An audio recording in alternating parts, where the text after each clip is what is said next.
The Arizona sun burned high over Dust Creek, a lonely town crouched beneath a bleached sky. Heat shimmered off the dirt road, twisting the horizon until it looked like the world itself was melting. Horses stood motionless, tails swishing at flies, and even the wind had given up trying. It was the kind of day that made men short-tempered and desperate. Caleb McGra rode in slow, his horse coated in the same red dust that clung to his own clothes. Both looked worn down by miles and years. His broad shoulders were bent from long rides and long regrets, and the lines around his gray eyes spoke of things he'd seen and never forgotten. The war had ended almost a decade ago, but its ghost still rode with him. He passed the sheriff's office, the church, and the general store. Dust Creek wasn't much more than a handful of buildings huddled together against the endless desert. But it was enough for now. A man like Caleb didn't need much: a roof, a drink, and a place to rest his weary bones. He tied his horse outside the Broken Wheel Saloon, its sign creaking in the dry wind. The sound of an out-of-tune piano drifted through the open doors. He stepped inside, the hinges whining as the light shifted behind him. The smell of whiskey, sawdust, and sweat filled his lungs. "Whiskey," he said, his voice low and rough from the trail.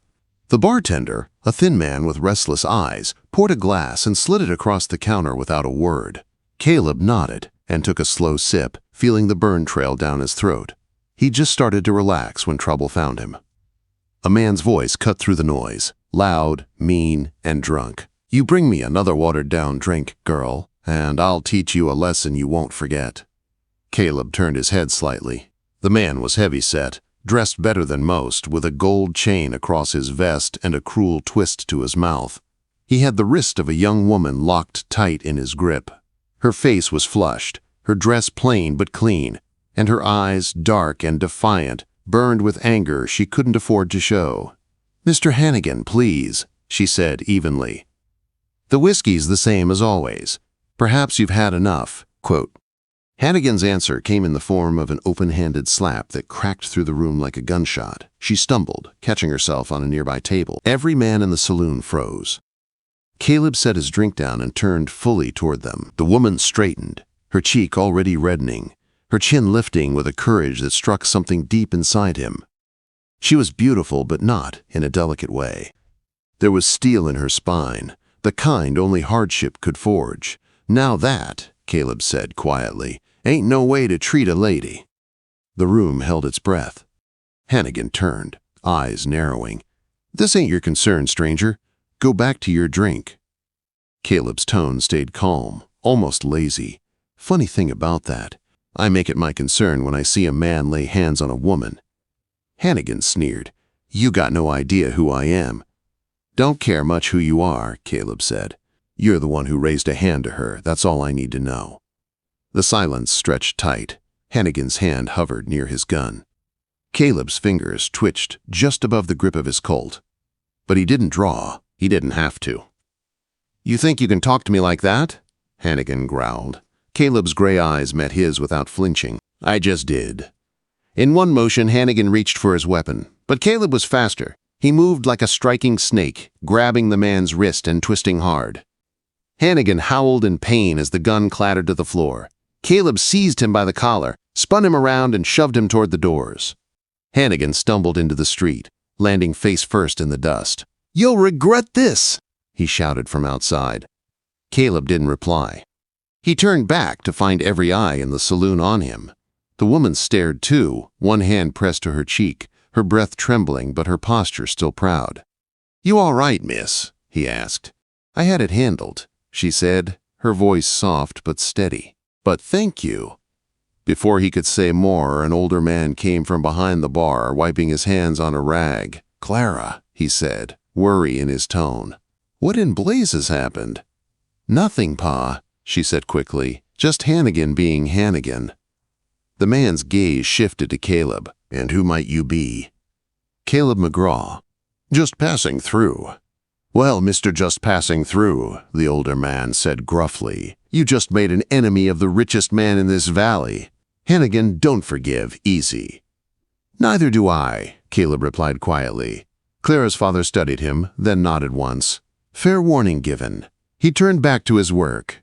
Clara lingered a moment longer. Their eyes met again, and something unspoken passed between them. Gratitude, maybe? Curiosity?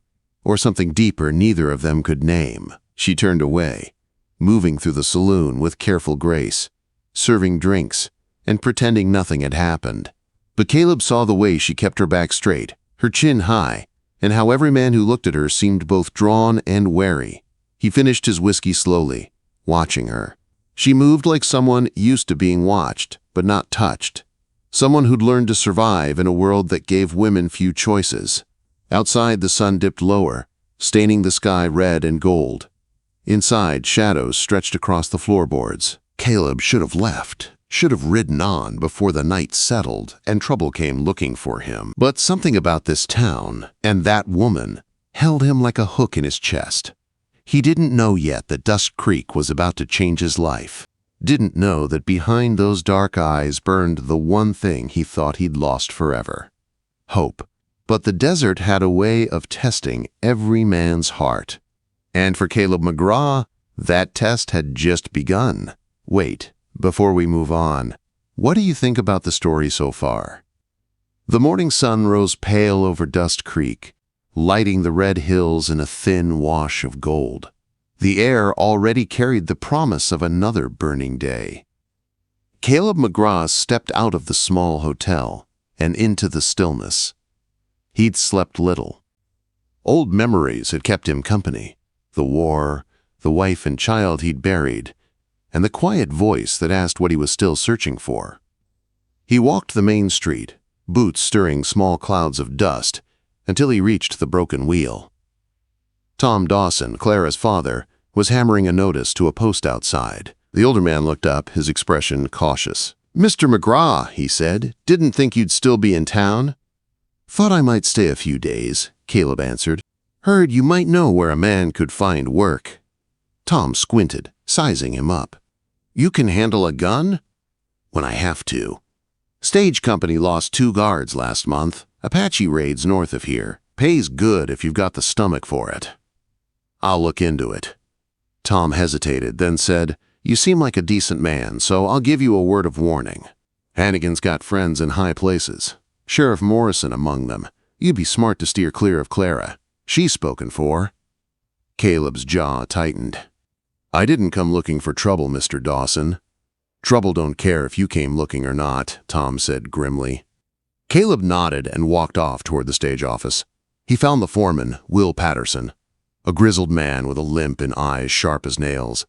Within an hour, he was hired on. That afternoon, Caleb made his first run north, guarding a strongbox full of silver from the mines. The desert stretched around them like an ocean of red and gold, vast and unforgiving. The land was silent except for the jingle of harness and the creak of leather. "You from around here?" Patterson asked. "Nowhere in particular." The older man chuckled. "That's what most drifters say. You running from something or toward it?" Quote, Caleb didn't answer, but he thought of Clara's eyes, dark as midnight, full of courage and sadness. He was running toward something, though he didn't yet know what. When he returned to Dust Creek 3 days later, the first place he went was the saloon. Clara was there, carrying a tray of glasses. Their eyes met across the room, and time seemed to stop. She gave the smallest smile, one that reached her eyes this time, before turning to tend another customer. Caleb ordered a drink and took a seat in the corner. He wasn't sure what held him there, only that every time she moved, every time her copper hair caught the light, something inside him eased for the first time in years. Then the door swung open. Lucas Graves stepped inside, tall, well-dressed, and radiating power like a rattlesnake coiled in sunlight. His cold blue eyes swept the room until they found Clara. "Miss Dawson," he said with false warmth, "you're looking lovely as ever." Clara stiffened. "Mr. Graves, what can I get you?" "Just your company for a moment." He caught her wrist as she tried to pass, his smile all teeth. "You and I need to discuss our future." Caleb's fingers twitched on his glass, but Clara gave him the smallest shake of her head. "I'm working," she said evenly. "Perhaps another time." "There's going to come a day, Clara, Graves said softly, tightening his grip. When you'll stop pretending you've got a choice, your father's debts won't pay themselves. She wrenched her wrist free and walked away, her back straight, her steps quick. Graves watched her go, his expression darkening. Then he turned and left without another word.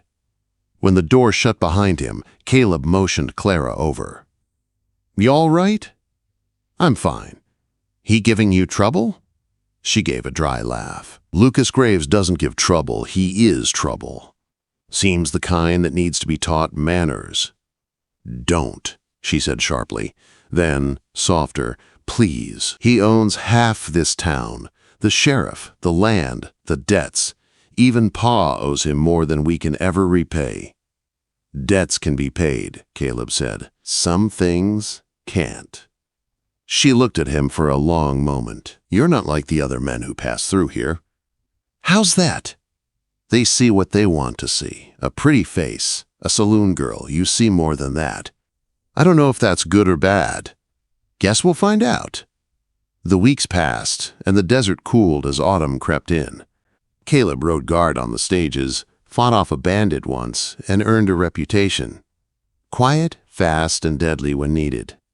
In the evenings, he found himself at the broken wheel, drawn by the soft piano music and the woman behind the bar. He learned that Clara was 23, her mother long dead, her father a proud man broken by debt. He learned that she dreamed of seeing the ocean someday, and he learned that Lucas Graves meant to marry her, whether she wanted it or not. One evening, Clara found Caleb outside, sitting on the edge of the corral, staring at the stars. She approached quietly. "You keep coming back," she said. "Maybe I like the company.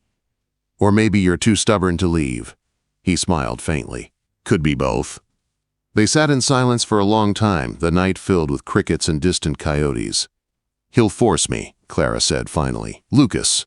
He's already spoken to Pa, says it's the only way to settle the debts." "You don't have to marry him."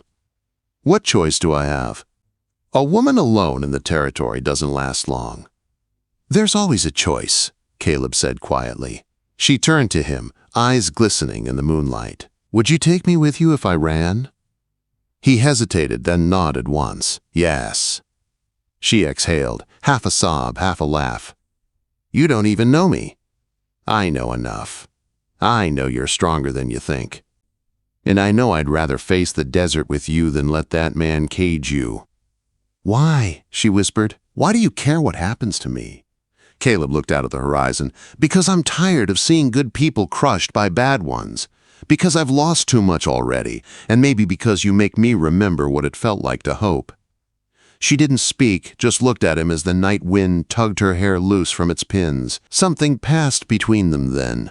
Fragile, but alive, like the first green shoot after a long drought. "3 days," she said finally. "You leave after your next run. Meet me by the boulders at midnight. If I don't come—" "You'll come," he said. She looked at him one last time, then turned and walked back toward town, her figure framed by the silver light of the rising moon. Caleb watched her go, feeling the old emptiness inside him shift. For the first time in years, he had something to fight for, and something to lose. The storm rolled in fast that night, a hard desert rain that pounded the rooftops and turned the dust streets of Dust Creek into red mud. Thunder echoed through the valley as if the heavens themselves were restless. Inside the small room at the boarding house, Caleb McGra paced, glancing at the clock again and again. Midnight had come and gone. Clara hadn't arrived. Something's wrong, he thought. He grabbed his coat and hat and stepped out into the downpour. The rain hit him like needles, soaking through his shirt in seconds. The streets were nearly empty, only a few lamps burning behind shuttered windows. He headed toward the saloon, boots splashing through puddles, his mind racing. When he pushed through the doors, the room was dark except for one lamp on the bar. Tom Dawson sat behind it, his face drawn and tired. "She ain't here, McGra," Tom said quietly. "Where is she?" Tom hesitated. "Graves came this afternoon. Brought the sheriff with him, said your name like a curse, claimed you'd stolen from his ranch." Caleb's jaw clenched. And Clara? Tom's eyes dropped. He's got her, said the wedding's tonight. The words hit like a bullet. And you let him? Tom slammed a fist against the counter. You think I had a choice? He owns the debt on this place. The sheriff's on his payroll. If I'd fought, they'd have shot me where I stood. Caleb turned for the door. Then I'll end it myself. McGra, Tom called after him. He's expecting you. Caleb stopped, but didn't turn. Then he's in for a surprise. The Dawson house sat on the edge of town, lights glowing behind its curtained windows. Caleb approached from the back, moving through the shadows. His revolver felt heavy at his hip, his heartbeat steady, his mind cold. Inside, laughter drifted from the parlor. Lucas Graves's voice, smooth and cruel. Caleb crept closer to a window and looked in. Clara sat at the table, pale and still, in a white dress that wasn't her own. Her hands were folded in her lap, her eyes downcast. Graves stood beside her, his hand resting possessively on her shoulder. The sheriff lounged nearby, looking uneasy. Soon to be Mrs. Graves, Lucas said smugly, raising his glass. And tomorrow, Dust Creek will know she's mine. Clara didn't move, didn't blink, but when the lightning flashed outside, Caleb saw the faintest tremor in her fingers. He kicked the door open. The room exploded into motion. The sheriff went for his gun, but Caleb's shot dropped him before the barrel cleared leather. Graves spun, drawing his own pistol, but Clara acted first. She threw the lamp from the table, flames spilling across the floor as the glass shattered. Graves fired wild, the shot grazing Caleb's shoulder. Caleb lunged forward, grabbing the man's wrist and twisting hard. The gun flew free. Graves punched him, but Caleb barely felt it. Rage had taken over. They crashed against the wall, grappling, the smell of smoke thickening as the fire spread. You should have stayed gone, Graves spat. Caleb slammed him back, fist connecting with his jaw. You should have left her alone. Graves reached for a knife on the table. Clara shouted, Caleb! And he turned just in time to catch Graves's arm.